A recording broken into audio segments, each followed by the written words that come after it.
Omset puluhan juta per bulan dari budidaya belut.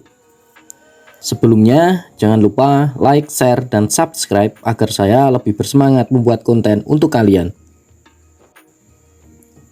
Untuk mencapai kesuksesan dalam budidaya belut, tentunya kita harus mempelajari beberapa aspek inti dalam budidaya belut. Tonton video ini hingga akhir jika ingin sukses dalam budidaya belut. Cara budidaya belut yang benar.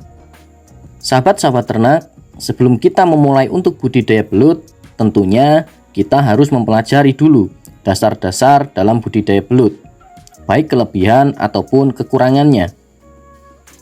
Pada umumnya, ketika kita mencari referensi-referensi di dalam budidaya belut, pasti kita dianjurkan untuk memakai metode fermentasi. Tapi perlu diketahui bahwa yang memakai metode fermentasi mengalami tingkat kegagalan lebih dari 90%. Itulah sebabnya kenapa budidaya belut masih asing atau jarang di sekitar kita. Lalu, bagaimana cara budidaya belut yang benar? Media yang kita pakai hanya membutuhkan lumpur sawah alami, di mana secara logika lumpur sawah sudah menjadi habitat alami belut.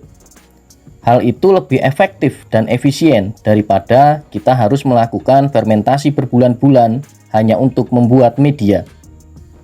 Bahkan jika kita menggunakan terpal atau plastik, dampak dari fermentasi akan berpotensi merusak kolam. Selanjutnya, tata media menjadi dua habitat. Konsep yang harus kita terapkan dalam penataan media adalah memakai metode dua habitat. Ada bagian yang terkena air dan ada bagian yang tidak terkena air. Dan metode ini dikutip sesuai dengan habitat belut di alam liar. Karena konsep dari budidaya belut adalah rekayasa, di mana kita harus bisa memanipulasi alam ke dalam kolam budidaya kita. Belut menyukai tempat gelap dan lembab, serta minim dengan amonia. Untuk itu, kita memerlukan tanaman enceng gondok untuk menunjang kesuksesan kita dalam budidaya belut. Akar dari enceng gondok ini juga berfungsi untuk menyerap amonia dan menjaga kualitas media kita. Mengingat setiap hari belut akan mengeluarkan feses atau kotoran.